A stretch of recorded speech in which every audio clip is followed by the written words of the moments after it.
Buenos días, buenas tardes a los que nos seguís desde el otro lado del Atlántico y bienvenidos a todos a este nuevo webinar de gestión en la calidad de proyectos.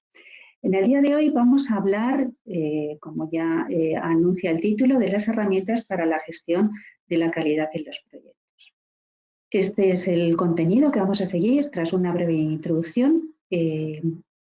Veremos en detalle lo que es el ciclo de gestión de calidad y después vamos a hablar de las 7 herramientas básicas de la calidad como conjunto mínimo de herramientas para la gestión de la calidad en nuestros proyectos. Bien, cuando hablamos de herramientas de calidad, muchas veces nos sentimos abrumados porque ya el propio PMBOK, como sabéis, bueno, pues en la descripción de los procesos tenemos siempre entradas, técnicas y herramientas y salidas. Entonces, bueno, pues en los 3 procesos de gestión de calidad, ocurre en el resto de áreas de conocimiento, pero en los procesos de gestión de la calidad, bueno, pues ya nos apuntan las herramientas, ¿no?, que podéis ver en pantalla. Claro, son un montón de herramientas y bueno, pues no sabemos exactamente, nos sentimos abrumados, no sabemos si tenemos que utilizar todas. La pregunta frecuente que me hacen en los cursos, ¿no? ¿Hay que utilizar todas y en qué orden hay que hacerlo? O sea, es un poco caos.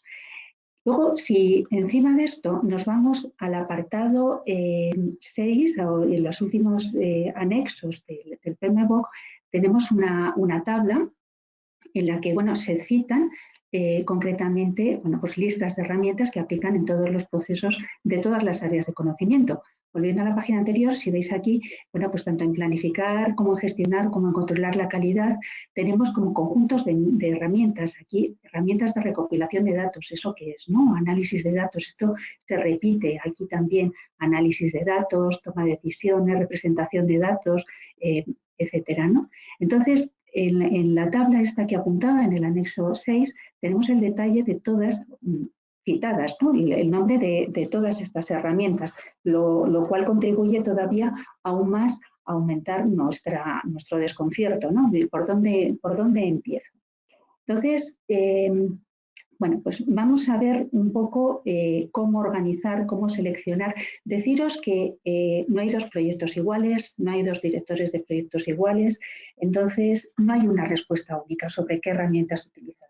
El PMBOK, como en todos los procesos, lo que hace es una propuesta de las mejores prácticas en proyectos o, bueno, pues, las prácticas más habituales que conducen al éxito en los proyectos y propone una serie de herramientas, pero ni explica cómo se utilizan, ni hace recomendaciones sobre cuál es mejor, ni cuándo utilizarla, ni nada. O sea, hay libertad absoluta. Por tanto, en función de las características de nuestro proyecto, de los gustos o preferencias del project manager, de las herramientas quizás informáticas que tengamos a nuestro alcance o todo el entorno, ¿no? La empresa, a lo mejor, o la compañía en la que trabajamos, pues ya tiene sus estándares establecidos. Bueno, pues en base a todo eso es que vamos a tener que utilizar unas herramientas u otras.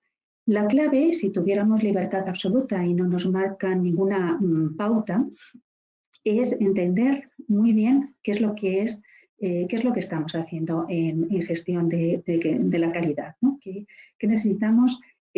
¿Cuáles son los pasos que de manera continua estamos siguiendo a la hora de gestionar la calidad? Bueno, pues lo que llamamos el ciclo de gestión de la calidad es lo que veis aquí reflejado. O sea, una vez que hemos establecido el plan de calidad para nuestro proyecto, el ciclo de gestión de calidad pues se repite de manera continua. O sea, podría decirse que se trata de buscar problemas de alguna manera, ¿no? Y bueno, pues buscar las soluciones, más que buscar problemas, se trata de resolver problemas todo el tiempo, ¿no? Más que buscar problemas. Se trata de buscar soluciones a los problemas que encontramos. Este ciclo no es exactamente el ciclo PDCA, el Plan, Do, Check, Act, pero es muy similar. El objetivo, como digo, es resolver los problemas que hemos encontrado, es decir, y los problemas giran alrededor del cumplimiento de los requisitos del cliente. Esos son los problemas de calidad que nos vamos a encontrar, puesto que el PMBOK define la calidad como el cumplimiento de los requisitos del cliente. O sea, los problemas que vamos a tratar en esta área de conocimiento tienen que ver con el cumplimiento de las necesidades o de los requisitos del cliente.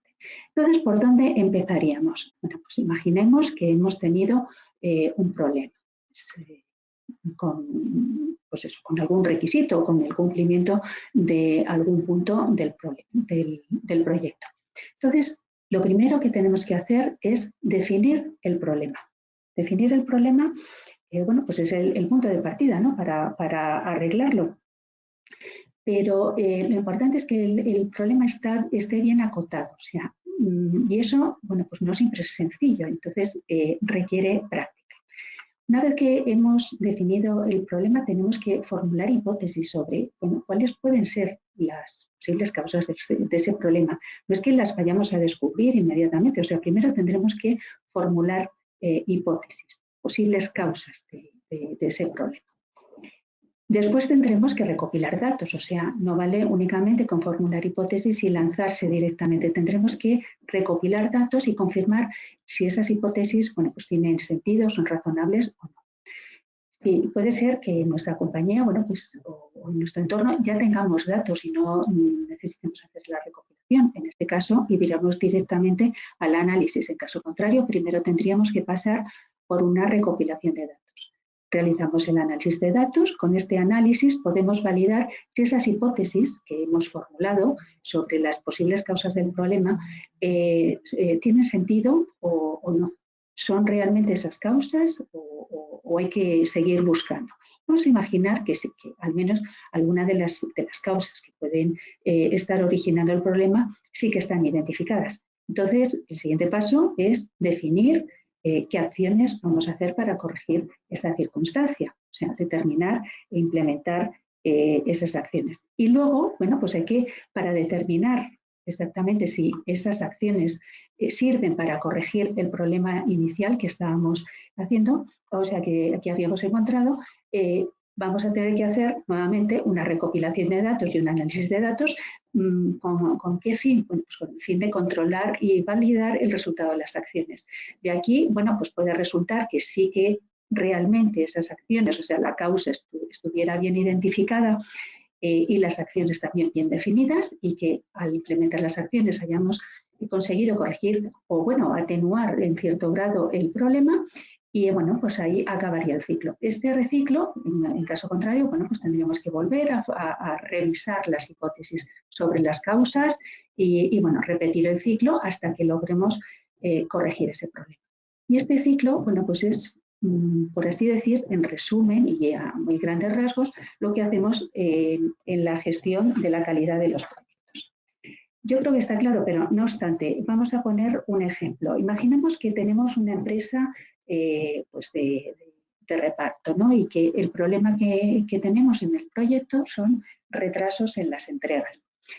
El primer paso en definir tendríamos que formular hipótesis sobre las posibles causas. A lo mejor los retrasos en las entregas pues, están motivados por las rutas de reparto, pues, que no son óptimas, a lo mejor dependen de las horas del día, a lo mejor puede ser que se haya incorporado nuevo personal y a lo mejor no son de nuestra ciudad y bueno, pues no se conocen bien el callejero, se pierden o no utilizan la ruta más corta o con menor tráfico. A lo mejor puede estar la causa en un cambio o una actualización del sistema de gestión de pedidos.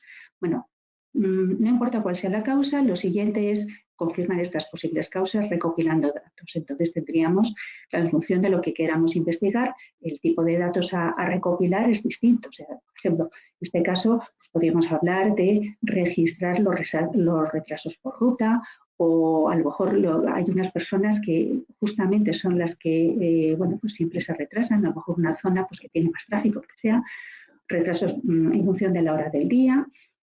Tendríamos que analizar los datos. Imaginemos que, bueno, pues esto es debido al nuevo personal. Bueno, pues la gente que se ha incorporado nueva, por ejemplo, como he dicho antes, pues no conoce bien el callejero. Entonces, bueno, ¿Qué acciones podemos implementar para resolver el problema? Pues a lo mejor formación o a lo mejor darles un nuevo GPS pues con el callejero actualizado y la cartografía adecuada.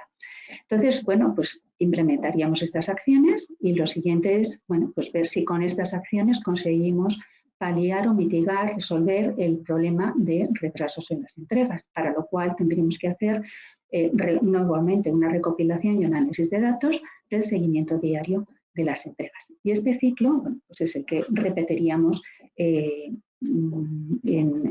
la gestión de la calidad de cualquier problema que ocurra en nuestro proyecto. Bien, pues, ¿qué herramientas podríamos utilizar con este ciclo en la cabeza? Y volviendo a las herramientas, ¿cómo puedo saber qué herramientas elegir? Bueno, aquí en este webinar vamos a hablar de lo que se conoce por las 7 herramientas básicas de la calidad, que esto no es nuevo, esto, pues bueno, a mediados del siglo pasado, pues después de la Segunda Guerra Mundial, los temas de calidad cobraron un impulso bastante grande y bueno, pues a lo largo de, bueno, pues de esos años hubo mucho desarrollo. Pues estas herramientas datan de entonces, o sea, no es algo novedoso, es una cosa que se lleva utilizando mucho tiempo. Sobre todo en el ámbito de la industria. Lo que pasa es que luego ya con el tiempo pues, se ha ido extendiendo pues, a otros sectores, por ejemplo, al sector servicios.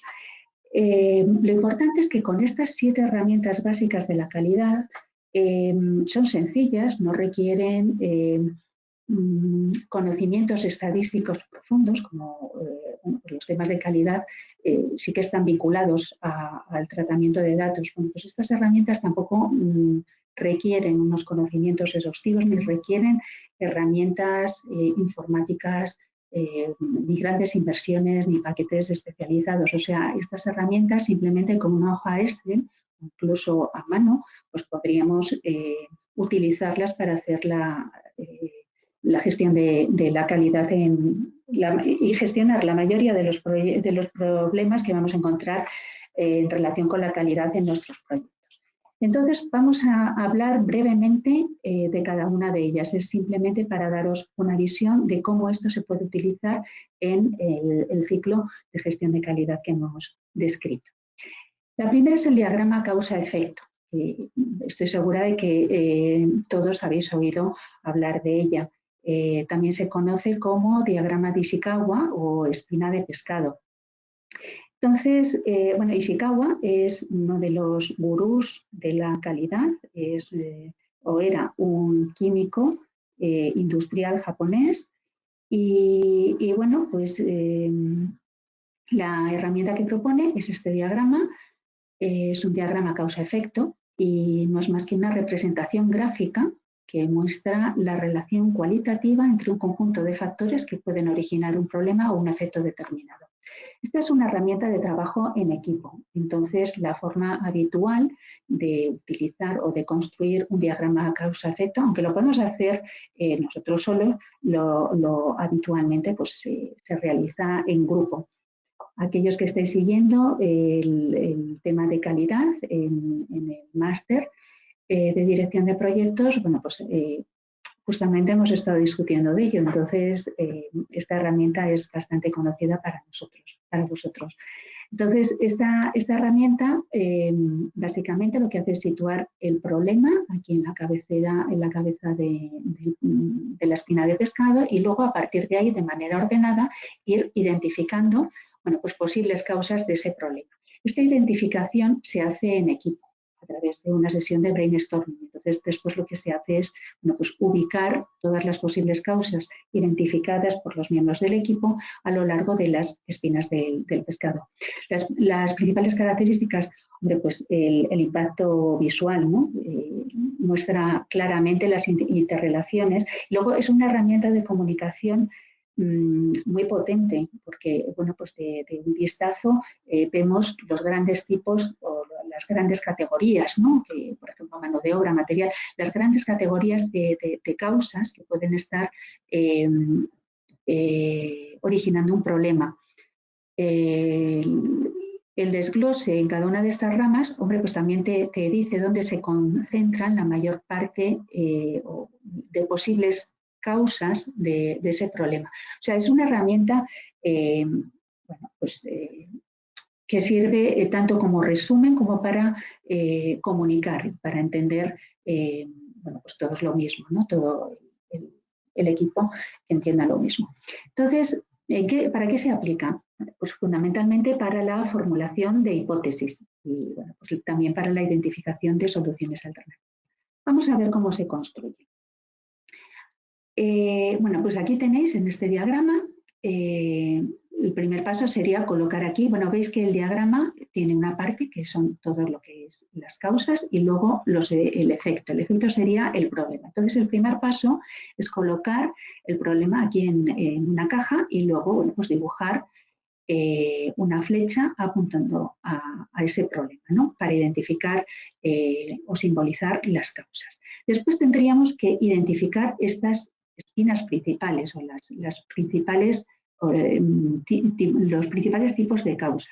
Aquí veis que bueno, pues están identificadas lo que llaman las 6 M's: medición, material, máquina, mano de obra, medio ambiente, método. Esas son categorías estándar, vienen del sector de la fabricación.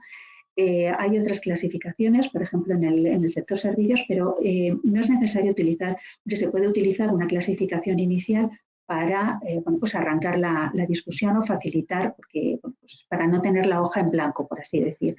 Pero realmente, bueno, si hacéis un brainstorming y podemos establecer grupos de causas, bueno, pues esas serían las causas adecuadas a nuestro proyecto. O sea, estas causas principales se pueden definir en cada proyecto o bien adoptar los tipos de causas, están las 6 M's, las causas estándar. Entonces, después, siguiendo la tormenta de ideas, tendríamos que empezar a identificar causas en cada una de estas categorías.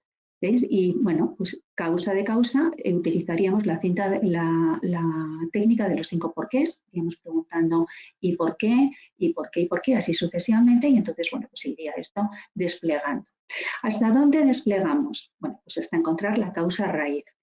¿Y qué es la causa raíz? Bueno, pues es aquella causa que es controlable directamente, es decir, lo que nos interesa. ¿Para qué hacemos esto? Pues para identificar acciones que me permitan resolver ese problema. Entonces, ¿hasta dónde tengo que descomponer? Bueno, pues está la causa raíz, que es la causa en la que puedo aplicar una acción. ¿De acuerdo? Entonces, vamos a ver un ejemplo. Imaginemos que el problema es que las quejas, bueno, pues imaginaos un restaurante y hay muchas quejas en relación a las patatas fritas. Aquí veis, bueno, aquí se han adoptado, tampoco tienen que estar las 6 categorías, que eso no lo he comentado, bueno, las que apliquen, ¿no? En cada caso. Aquí hemos utilizado las 6 M's.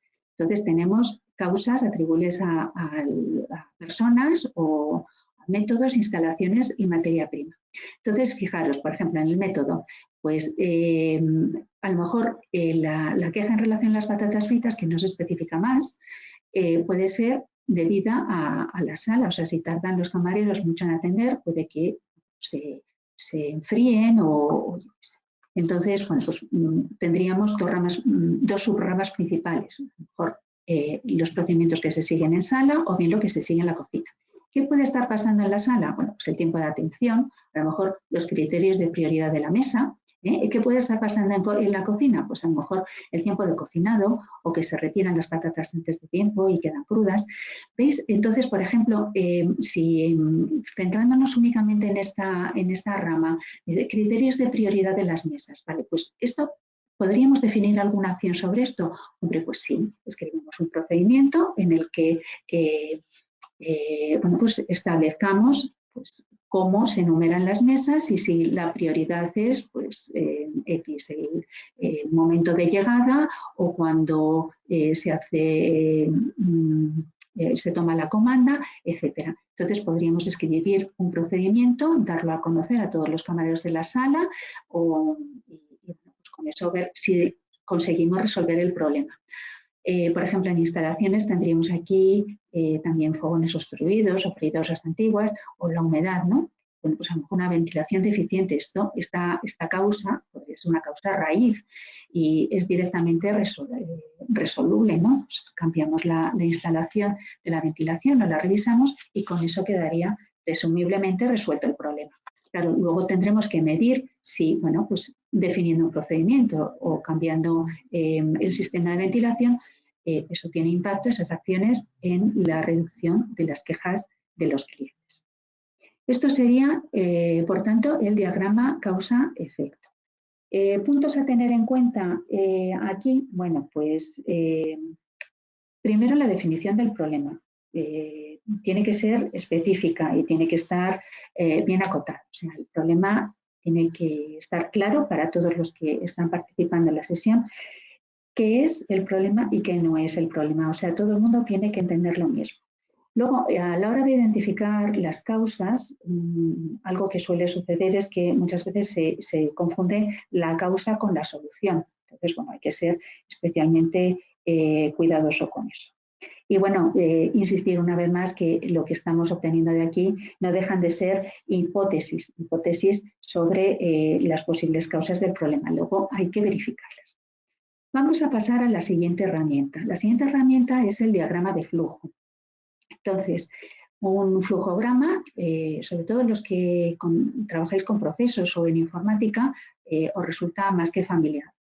Un diagrama de flujo o un flujograma es una representación gráfica de un proceso y bueno, pues en ese proceso están representadas pues, las tareas que ocurren, los puntos de decisión, los bucles, etcétera, etcétera. Entonces, lo que se utiliza es una notación estándar de conocimiento general y bueno, existen distintas normas. Por ejemplo, hay una norma de representación ASME, ¿no?, que utilizan los ingenieros industriales.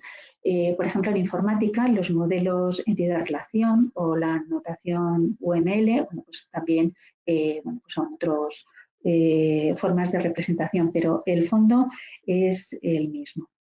Entonces, el diagrama de flujo es el diagrama de proceso más simple que existe, ¿no?, para estudiar un proceso o un sistema. Entonces, se utiliza pues para distintas cosas, para identificar puntos débiles en un proceso. Por ejemplo, si tenemos cuellos de botella o en los puntos de decisión, ¿no?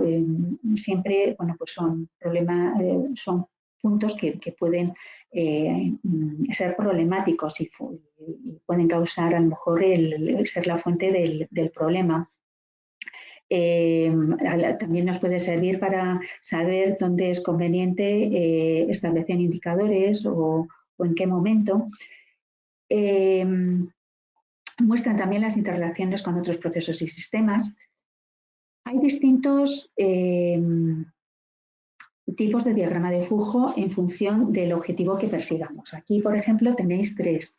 El diagrama SIPOC, que viene de Supplier Input Process Output Customer. Entonces, si os fijáis, no sé muy bien en el diagrama, pero aquí estaría pintado el proceso y entonces aquí lo que tenemos es el proceso en sí y luego tendríamos las entradas al proceso, las salidas, los clientes o receptores de esas salidas y, bueno, como los proveedores de estas entradas. Entonces, cuando estamos buscando o sospechamos que el problema puede estar precisamente en las entradas y salidas del proceso, pues a lo mejor no nos hace falta entrar en detalle en el proceso, en qué lo pasa, o sea, en este tipo de diagrama, ¿no?, en los puntos de decisión, etcétera, etcétera, sino que simplemente con los pasos y sabiendo las entradas y salidas, pues esto igual nos puede servir para identificar el problema sin necesidad de desarrollar el proceso.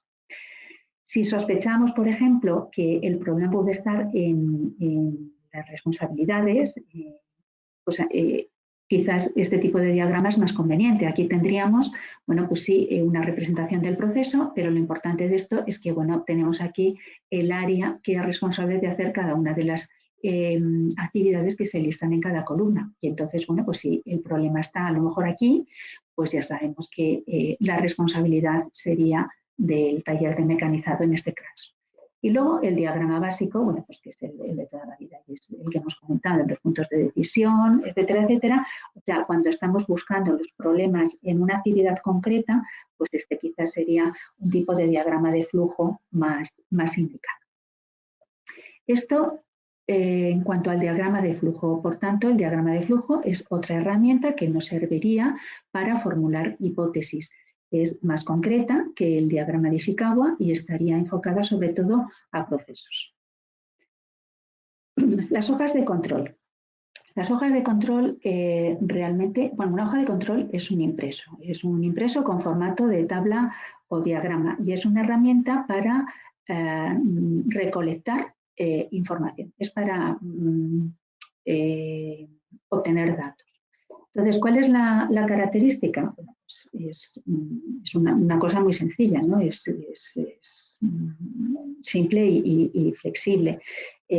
¿Por qué es flexible? Bueno, pues porque dependiendo del objetivo que tengamos, podemos definir esa hoja de una manera que ya antes de completarla nos vaya dando información, la información que estamos buscando.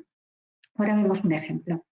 Entonces, a ver, la hoja de recogida de datos es importante que tener en cuenta estos tres aspectos. O sea, las hojas se construyen en función de los objetivos y el fin que se persigue, ¿no? O sea, en función de los datos que queremos recoger. Por ejemplo, no vamos a definir el mismo tipo de hoja si estamos registrando o intentando contar el número y el tipo de defectos, o si queremos saber problemas relacionados a lo mejor con la seguridad, o yo qué sé, o si alguien sigue o no, si se siguen o no se siguen los pasos de un determinado proceso o de una secuencia de operaciones. Entonces, bueno, como depende un poco el diseño, lo que hay que tener en cuenta a la hora de definir la hoja de control es, primero, lo que veis aquí, ¿no? Formular las preguntas correctas. Entonces, lo primero que tenemos que tener claro es qué información estamos buscando y cómo vamos a utilizar esa información. O sea, tiene que estar muy claro qué información vamos a recoger. ¿Cuál es el peligro de que esto no esté claro? Pues que a lo mejor involucremos a un montón de personas en recopilar datos y que después esa información pues no sea válida, o que tengamos a lo mejor que tomar decisiones en base a los datos que se han tomado y a lo mejor no son los datos que se necesitan. Entonces, bueno, pues hay que pensar detenidamente, formular las preguntas correctas y hay que pensar detenidamente qué tipo de información, qué tipo de datos estamos intentando recoger con esas hojas de control. Luego, otro punto importante es determinar los puntos de recogida de datos. Si pensamos en un proceso, cuando medimos, o sea, el simple hecho de medir en un punto, podemos estar alterando el proceso. Entonces, bueno, pues hay que tener cuidado también con eso. Hay que definir exactamente dónde se pueden recoger los datos, dónde es el punto, o a lo mejor el punto que hemos definido para recoger determinada información, bueno, pues no es el más adecuado. A lo mejor hay otro punto donde esa información es mucho más sencilla de recoger, a lo mejor sin interferir en el proceso, o a lo mejor porque además de esa información podemos recoger otro dato más, ¿no? Y luego también es importante elegir el personal que debe recoger los datos. Si pensamos en un entorno de fabricación, bueno, pues lo más deseable, bueno, de fabricación y cualquier entorno realmente, lo más deseable para obtener datos reales, que es lo que nos interesa, es escoger o que la recogida de esta información la haga aquellas personas que están más directamente en contacto con los problemas o con los hechos o los eventos que estamos intentando analizar. Entonces, bueno, pues, el operario de una línea de producción, por ejemplo, a lo mejor es la persona indicada para recoger determinado tipo de información, pues en relación, por ejemplo, al número de defectos en determinado producto, pongamos por caso. Bueno, aparte de que tienen que estar pegados a los hechos, ¿no? O tener un acceso fácil a los hechos que queremos analizar, es importante, bueno, pues valorar qué formación tienen, si entienden bien los objetivos, ¿no? las preguntas o de los datos para qué se van a utilizar, o sea, el por qué se está haciendo esa recopilación de información y sobre todo, bueno, pues ver un poco la carga de trabajo que tienen, porque esto no deja de ser un trabajo adicional y a lo mejor, bueno, pues lo pueden hacer o no. Y si necesitan formación, bueno, pues también habría que dársela. Vamos a ver algunas hojas de control. Mira, aquí, por ejemplo, si planteamos la hoja de control de esta manera, si veis, según se van recogiendo datos, ya nos va pintando un histograma. Entonces, en función, porque la hoja está recogida así, en función de cómo se diseñe la hoja, ya, bueno, pues según vamos recogiendo datos, a lo mejor, bueno, pues ya vamos teniendo información sobre el fenómeno o el evento que estamos analizando.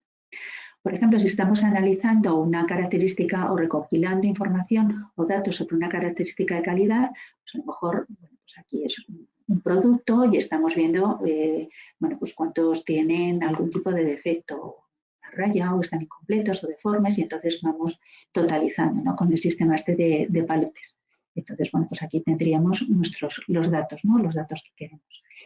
Esta toma, que parece muy sencilla, bueno, pues podemos complicarlo tanto como queramos. Por ejemplo, aquí pues sería lo mismo, ¿no? Pues recoger los productos finales si tienen arañazos, golpes o lo que sea, y bueno, pues por líneas de producción en función de los operarios, de los días de la semana, etcétera. O sea que dependiendo del objetivo que persigamos, del tipo de datos que queramos recoger, pues así podemos diseñar nuestras hojas de control. La siguiente herramienta son los histogramas. Los histogramas bueno, pues son una representación gráfica de una variable que normalmente es continua. Y, bueno, pues, por ejemplo, el tiempo, el peso, el tamaño, aquí tenemos aquí los intervalos de edad, la temperatura, o sea, variables continuas.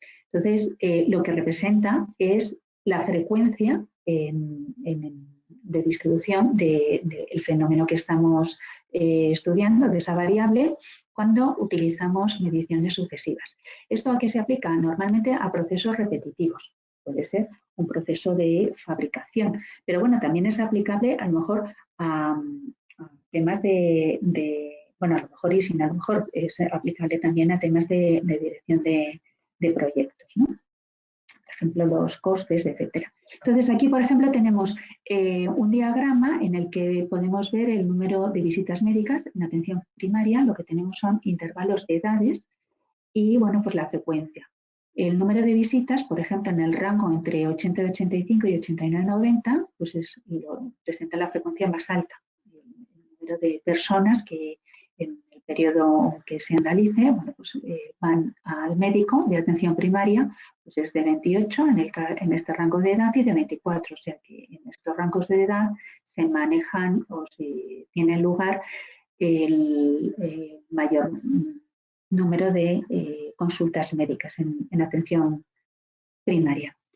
Entonces, bueno, ¿qué es importante de los histogramas? Pues sobre todo la variabilidad, la dispersión de los datos. Entonces, bueno, pues cuando tenemos muchísimos datos y realmente, pues a lo mejor un porcentaje o el sacar medias o a lo mejor otros parámetros similares no nos da información, pues con un histograma podemos tener información, al menos de, bueno, pues de las categorías que presentan una mayor frecuencia y de cómo están dispersos los datos. Hay muchos patrones de histogramas, ¿no? También, bueno, pues aquí tenéis los más frecuentes. Estas son las pautas más comunes.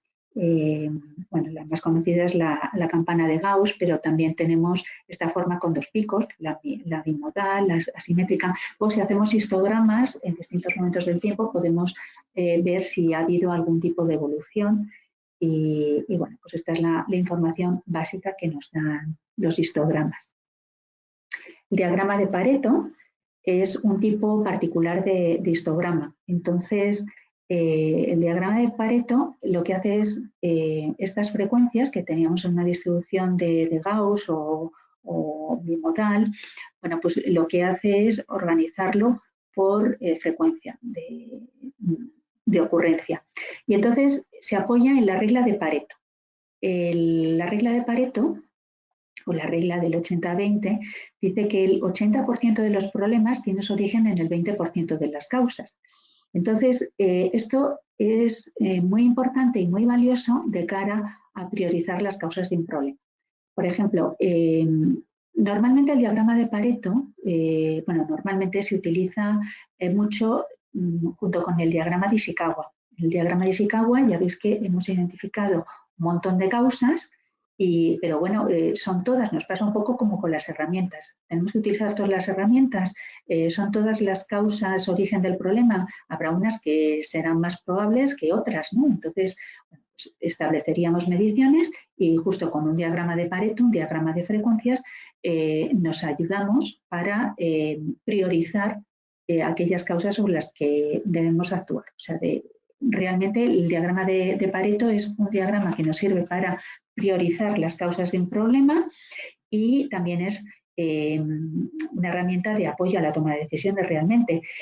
En definitiva, lo que estamos haciendo es, como se dice, ¿no?, separar las pocas causas vitales de las muchas triviales, ¿no?, para enfocarnos. ¿Cómo haríamos un diagrama de Pareto? Bueno, pues vamos a pensar que, aquí tenemos los módulos pongamos, de un sistema informático, de un RP o como queráis. Entonces, imaginaos que el sistema pues tiene todos estos módulos y resulta que pues, tenemos errores. En las pruebas pues nos dan errores. Si hacemos un desglose por módulos, bueno, pues sobre qué módulos tendríamos que actuar, sobre qué módulos nos tenemos que detener. Haríamos esta recopilación de datos, calcularíamos los porcentajes, calcularíamos los acumulados y los representamos. Esto sería un diagrama de Pareto. Ya veis que representamos la frecuencia, pero lo que nos interesa es la frecuencia acumulada. Esto se ajusta a una línea como esta, que sería la línea acumulada. Entonces, ¿cómo localizamos ese 20% en el que nos tendríamos que centrar? Bueno, pues es muy sencillo. Utilizamos esta línea como base y entonces lo que hacemos es trazar, por el principio de Pareto, una línea horizontal por el 80%. Entonces, en el punto en el que corta la línea esta del acumulado, trazamos una línea vertical. Entonces, todo lo que me queda a la izquierda, o sea, en este caso sería el módulo de producción, el módulo de interfaz de usuario, de compras y de recursos humanos, estos 4 serían los módulos en los que yo tengo que centrar mi atención de cara a los problemas. Son los que acumulan son los que se acumulan el 80% de los errores que estoy detectando. Entonces, bueno, pues si veis, a mí me parece una herramienta súper interesante porque, bueno, pues te evita mucho trabajo. O sea, estos 5 módulos de entrada no tendría que enfocarme en ellos, tendría que enfocarme de manera prioritaria en estos. Y con mucha probabilidad, bueno, pues lograría resolver el problema. Esto sería el diagrama de Pareto. Vamos con el diagrama de control. Bueno, el diagrama de control es una herramienta orientada a procesos. Entonces, los procesos repetitivos no son siempre igual. O sea, siempre tienen pequeñas variaciones. Entonces, esas variaciones, mientras no se salgan de ciertos rangos, pues son aceptables. El problema es cuando se sale, ¿no?, de determinados límites. Entonces, eso es lo que tenemos que controlar. Entonces, los diagramas de control son gráficos que nos muestran los datos de ejecución de un proceso a lo largo del tiempo y entonces lo que permiten es determinar, bueno, si el proceso es estable o cuándo es necesario analizar alguna eventualidad, o sea, es como un sistema de alerta. Pensar, por ejemplo, yo siempre utilizo este símil porque creo que es muy, muy ilustrativo. Pensad cuando vais conduciendo. Cuando vais conduciendo, el volante no lo mantenéis firme todo el tiempo. Vais haciendo correcciones. O sea, si no os habéis dado cuenta, la próxima vez que cojáis el coche, fijaros que no lo mantenéis firme. Vais haciendo correcciones continuamente. Entonces, bueno, pues mientras me mantenga dentro de mi carril o dentro de la carretera, pues todo va bien. El problema es pues cuando me salgo, ¿no? Cuando bueno, pues se producen variaciones. A lo mejor está lloviendo, disminuye la visibilidad y entonces, bueno, pues me salgo de las líneas y a lo mejor acabo en el arcén, ¿no? Entonces, bueno, pues ahí está el problema. Entonces, lo que me ayuda a un diagrama de control es, bueno, pues a anticipar o a prever ese problema. Entonces, pensando en proyectos, ¿a qué podemos aplicar los diagramas de control? Pues, por ejemplo, para las variaciones de costos o las variaciones de cronograma, o a lo mejor para ver el volumen de los cambios que nos pide el cliente, si son muchos o, bueno, si están dentro de los límites que habíamos acordado en el contrato. Este tipo de cosas nos puede ya servir un diagrama de control. Entonces, un diagrama de control tiene estos elementos. Veis que tiene, aquí tenemos 20 mediciones, poner que son pues 20 semanas, ¿no?, en las que estoy haciendo la medición de una determinada variable. Por ejemplo, el coste, ¿no? No hagáis mucho caso de la escala. Entonces, bueno, pues iría anotando semana a semana los valores y ya está. Y así tendría configurado mi diagrama de control. O sea, a lo largo del tiempo tendría los valores obtenidos de una determinada variable que tengo bajo análisis. Entonces veis que hay distintas líneas. La línea esta roja sería el valor objetivo. O sea, por ejemplo, pues yo qué sé, obtener un X% de éxito en las pruebas. Entonces ese sería mi valor objetivo. Luego tenemos dos líneas azules. Las líneas azules son los límites inferior de control y el límite superior de control. Y luego tenemos dos líneas punteadas en amarillo, que es el límite inferior y el límite superior de especificación. Estos límites naranjas serían equivalente a lo que nosotros hemos acordado con el cliente. Por ejemplo, en cuanto al número de errores o que si entregas a lo mejor un módulo software con más porcentaje, pues tienes una penalización o ese tipo de cosas. O sea, esto viene impuesto y acordado por el cliente. Normalmente lo podemos asociar al contrato, ¿vale? Pero claro, antes de que me salga de estos límites, volviendo al símil de la carretera y del coche, a lo mejor esto es como salirme de la carretera. Entonces, bueno, pues pago un precio, se me ha estropeado el coche o incluso me he hecho un daño en el brazo, ¿no? Bueno, pues antes de salirme de la carretera lo que tengo es la línea del arcén, o sea, son las líneas azules, los límites de control, son límites que se pone el propio Project Manager para no salirte de la carretera, ¿no?, para quedarte en el arcén y que, bueno, pues que sea un accidente controlado, ¿no? Entonces, ¿cómo es cuál es el seguimiento? ¿Qué cosas tenemos que ver en un diagrama de control? ¿Qué información nos da? Pues el diagrama de control tenemos que ver, por ejemplo, las tendencias. Cuando hay muchas cosas, ¿no?, que mirar en un diagrama de control. Yo os voy a contar 3 o 4. Entonces, a ver, por ejemplo, cuando tenéis 7 puntos, que veis aquí, están en tendencia ascendente. Bueno, pues esto ya es una llamada de atención. Este proceso tiene un problema, se nos está descontrolando. O sea, es como si vamos conduciendo y, bueno, pues tuviéramos cierta tendencia a desviarnos hacia un lado o hacia otro. Claro, esto mantenido en el tiempo, aunque es muy poquito, pues lleva a que te salgas de la carretera, que es lo que pasa aquí. ¿Vale? En este punto sería que nos hemos salido de los límites de especificación. Aquí posiblemente nos aplicará una penalización. ¿Qué más cosas tenemos que ver? Pues, por ejemplo, si tenemos 7 puntos, esto se llama la regla del 7. Entonces, si tenemos 7 puntos por encima o por debajo, en este caso está por debajo, pero lo mismo ocurriría por encima, si tenemos 7 puntos por debajo del valor objetivo, este proceso está descontrolado.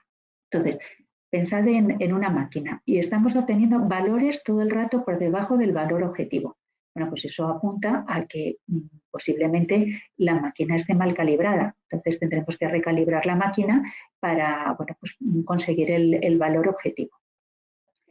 Entonces, aquí dos cosas más que podemos ver en este diagrama.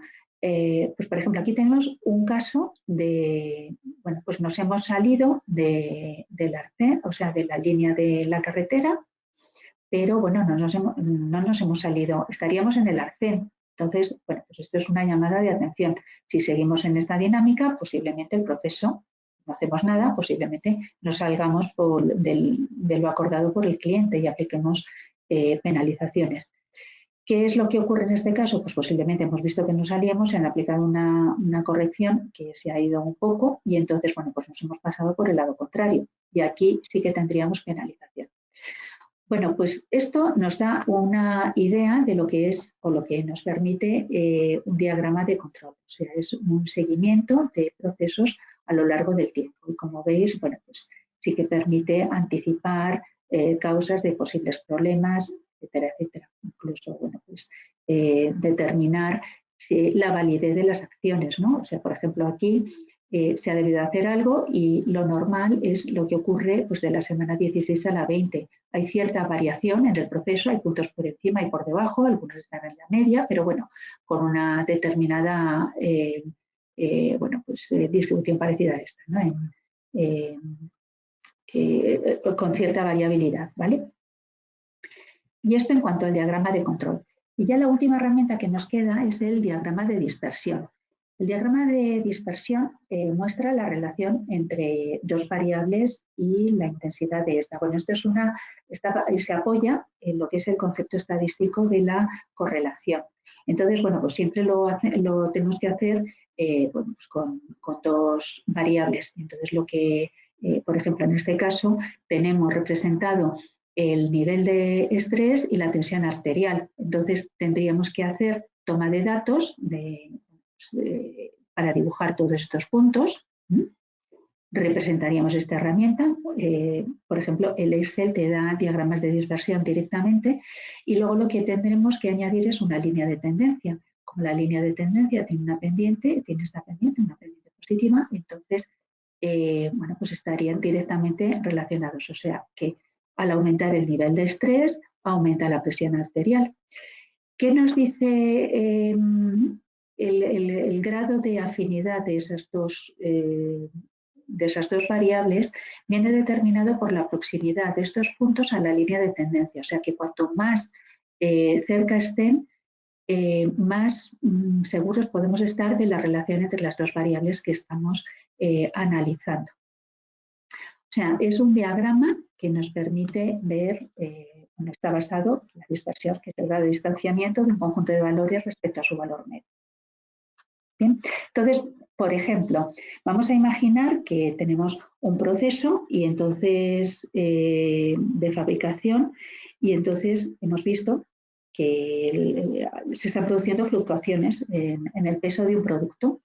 Y en el análisis de causas, pues bueno, se apunta a que las variaciones de peso se pueden deber bien a la temperatura o bien a la humedad. Entonces, ¿cómo podríamos aplicar un diagrama de dispersión para saber cuál es la causa? Lo que hacemos es tomar medidas del peso, temperatura y humedad y entonces hacer dos diagramas. Representamos el peso respecto a la temperatura y el peso respecto a la humedad. Agregamos la línea de tendencia.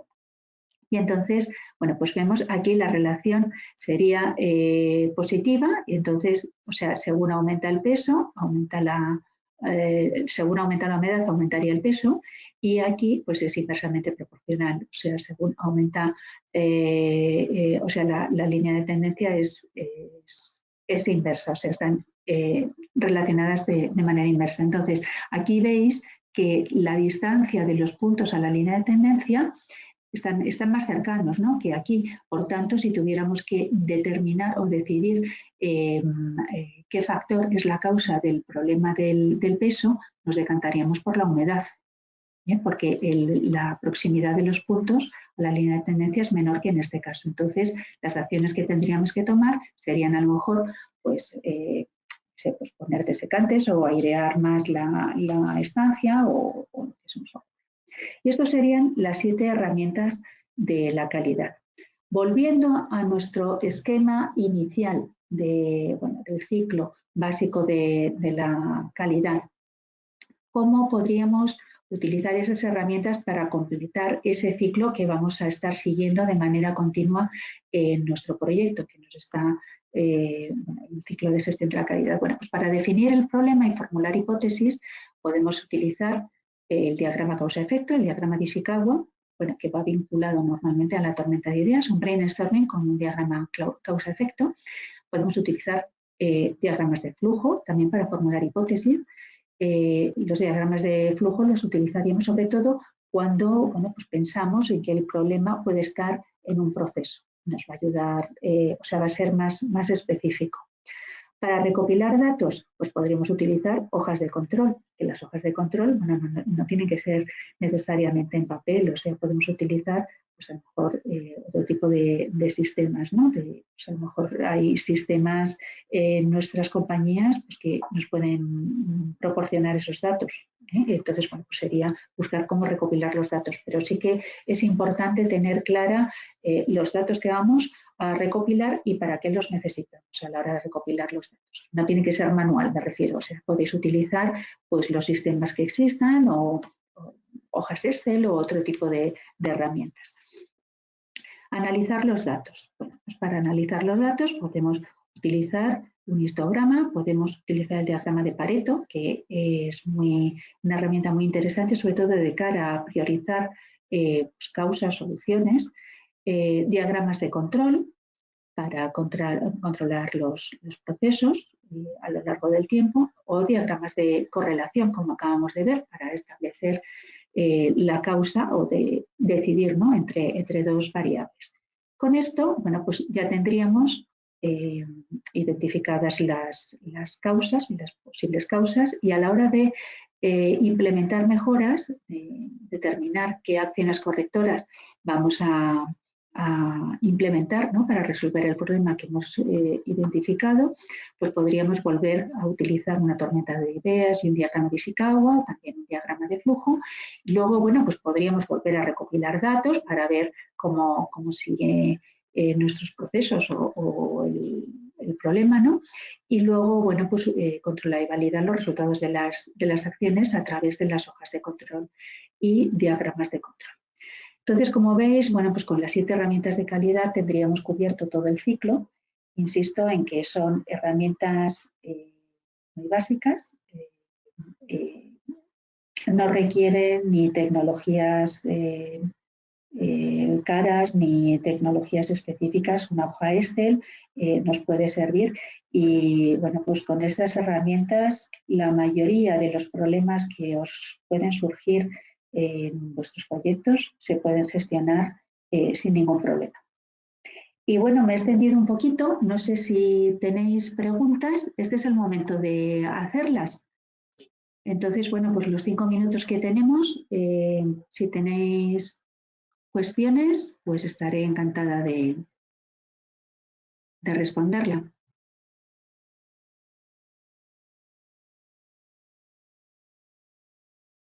A ver, ¿hay alguien escribiendo?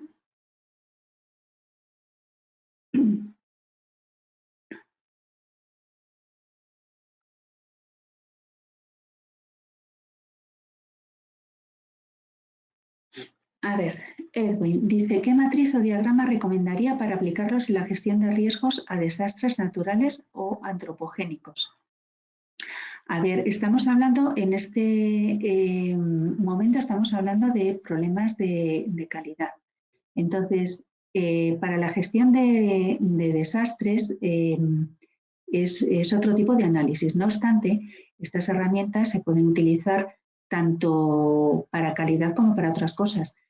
Las causas de en un desastre natural, pues por ejemplo, imaginaros que es un terremoto, pues los diagramas de control, me imagino que en los centros de seguimiento sísmico o así, pues tendrán cosas muy similares a los diagramas de control que hemos visto. Para identificar causas, para priorizar, pues podríamos utilizar Ishikawa o podríamos utilizar el diagrama de Pareto.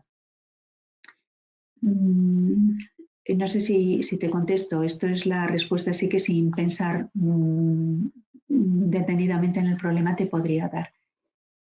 A ver, Natael pregunta, para gestionar mis proyectos, ¿puedo utilizar esos diagramas de esqueleto de pescado?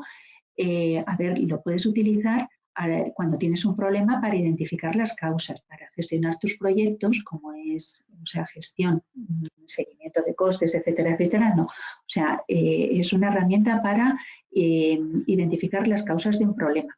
Es que el problema, evidentemente, se te puede producir en cualquiera de las áreas del proyecto. Se te puede producir en costes o desviación en cronograma, o a lo mejor tienes problemas con el equipo, en recursos o con los materiales. Entonces, siempre que tengas algún problema en cualquier área del proyecto, por supuesto que lo puedes usar, no solo en el área de calidad.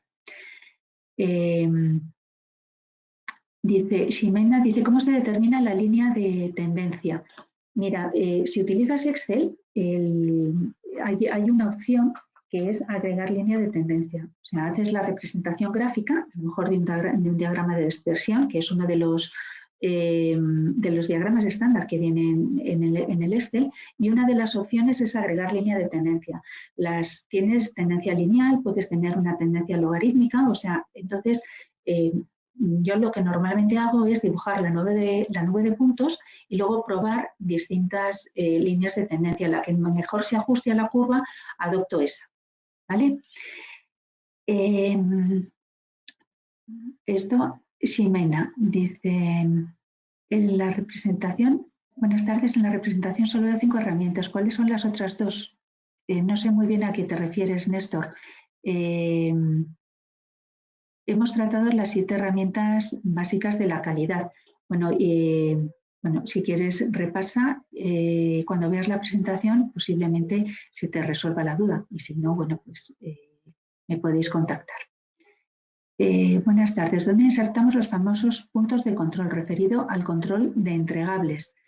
A ver, esto depende. No hay una forma única de establecer los puntos de control.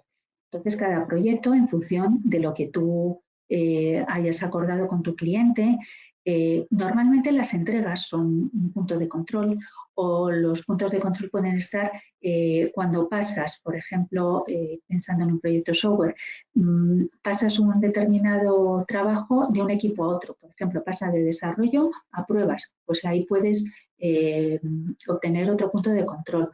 Otro punto de control puede ser previo a la entrega al cliente, previo a la presentación o a la sesión de certificación.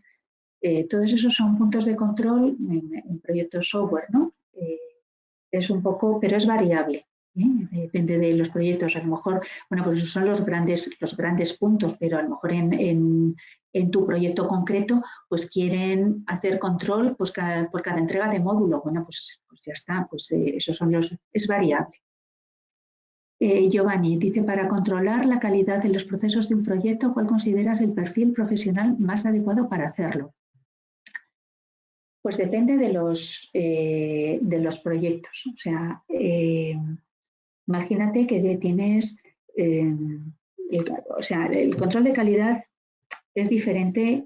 Si pensamos en industrias, yo creo que es muy claro. O sea, el tipo de controles, ahora que estamos con el COVID, con las vacunas, etcétera, etcétera, el tipo de controles que en un sistema de producción establece una empresa farmacéutica, pues hombre, no es lo mismo que en otro tipo de sectores, ¿no?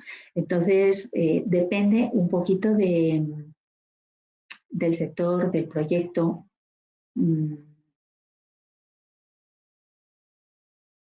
En el Pareto, el 20% sobre el total de problemas. No, el 20% sobre las causas. Sobre las causas, Fernando. Si revisas la presentación, tú fíjate en el problema que planteaba, que era la implantación de un sistema informático, lo que logramos identificar son los módulos que están causando el mayor número de errores. O sea, acuérdate que eran los 4 primeros que aparecían listados, que tienen la mayor frecuencia, pero bueno, hay que cortar en el 80%. Se refiere a las causas, no a los problemas.